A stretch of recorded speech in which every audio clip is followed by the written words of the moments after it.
2023년 주택임대사업자가 필수로 알아야 할 부동산 정책을 요약하여 정리해 볼까요? 많은 어려움을 토로하고 있는 소유자들에게 현재 퇴로는 있기는 한가요? 안녕하세요, 여러분.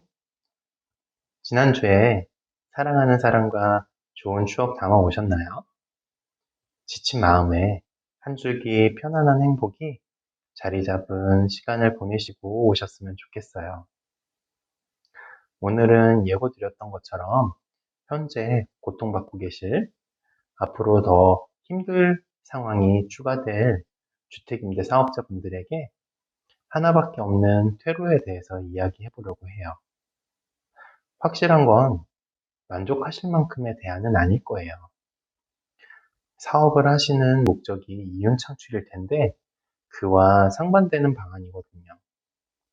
아무튼 이러한 선택도 가능하다는 점을 알고 계시는 편이 본인한테 유리할 수 있는 결과를 초래할 가능성이 높아질 것이라고 생각하기 때문에 이야기해 보도록 할게요. 과거로 잠시 여행을 떠나볼게요. 2020년 대한민국 정부에서는 임대사업자가 실제로 거주하고 있었던 집을 매매하더라도 임대사업 의무기간이 기산된 시점으로부터 반 이상 지났다는 조건 하에는 주택수에 따라 중과될 수 있는 양도소득세의 중과 규정을 적용하지 않도록 퇴로를 만들어 주었다는 소식을 들어보셨을 거예요. 이는 정부가 빨리 처분을 할 수 있도록 퇴로를 만들어 준 것이라는 당시의 취지라는 정책 설명이 있었죠. 2023년 현재로 돌아오실까요? 원래 올해 5월까지였던 양도세 중과에 대한 부분을 1년 더 연장했다는 소식을 들어보셨나요? 이 연장에 대한 부분도 지난번과 동일한 목적으로 빠르게 매매할 수 있도록 기간을 연장해 준 건가요? 제가 몇 퍼센트인지까지는 수치를 알지 못하지만 다주택자라면 주택 임대를 하고 계신 분들의 비율이 높을 것으로 생각되는데요. 그렇다면 소유자는 연장한 기간을 이용해서 빠르게 처분할 수 있을까요? 제 생각에는 절대 쉽지 않아요. 의무기간을 채우지 않고 해당 집을 매도 시에는 과태료 3천만 원 이하가 부과될 수 있다는 조건이 아직 살아있기 때문이죠. 물론 매매될 금액이 과태료 3천만 원보다 더 올랐다고 하면 부가금을 납부하고도 이득을 볼 수 있을 테니까 팔 수 있겠죠.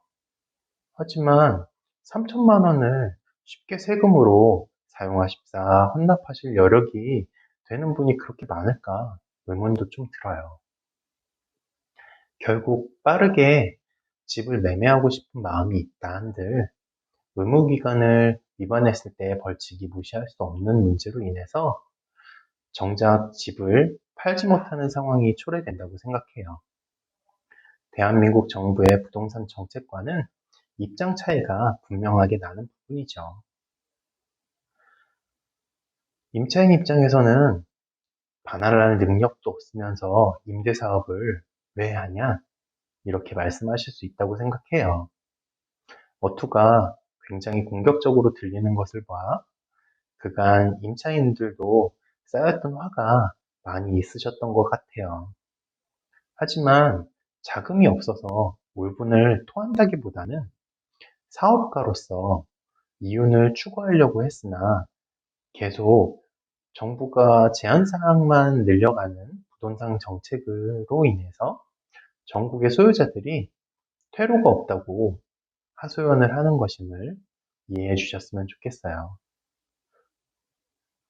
어떤 기업이 지속적으로 제재를 가하는데 이윤을 창출할 수 있겠어요.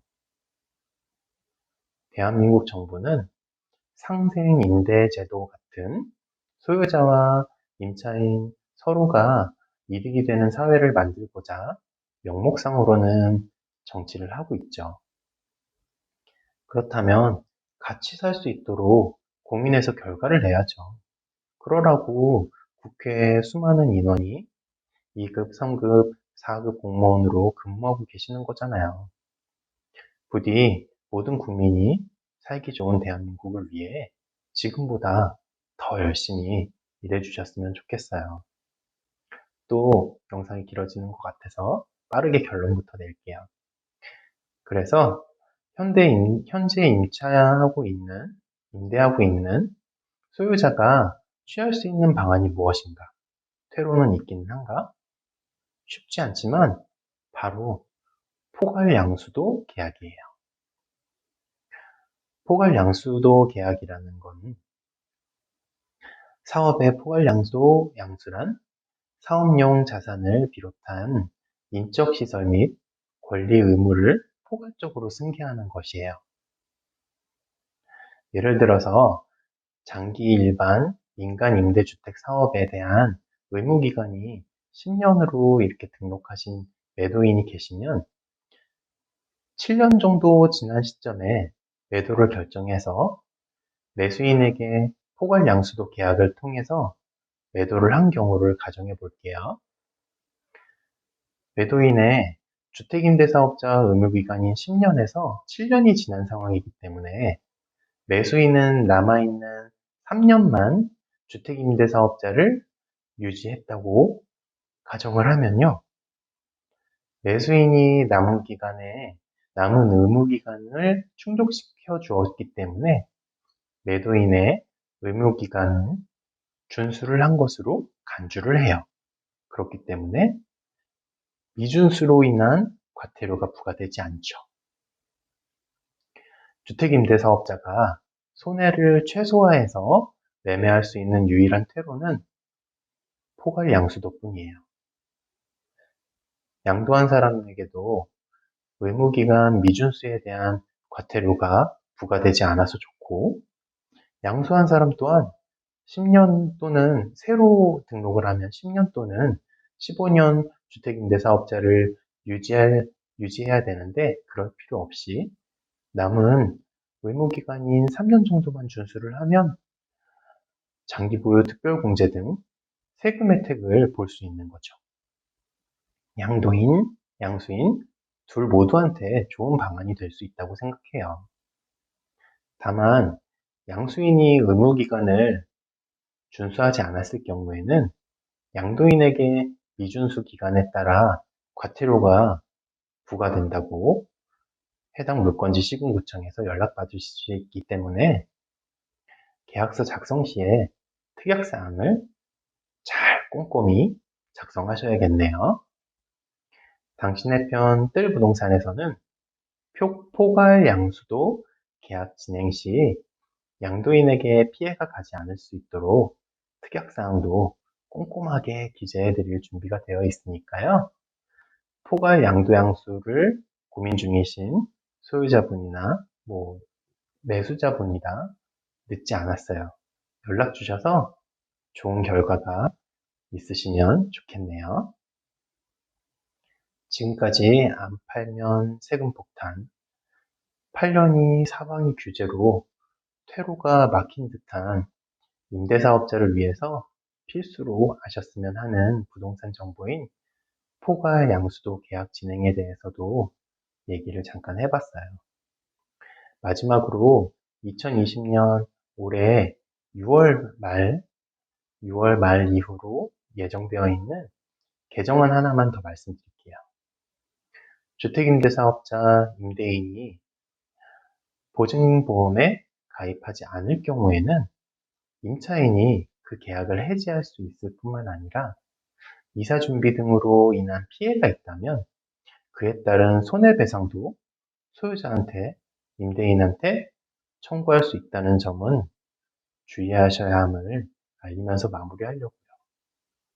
보증보험만은 필수로 가입하셔야 되니 꼭 기억하셔서 피해가 없으셨으면 좋겠어요.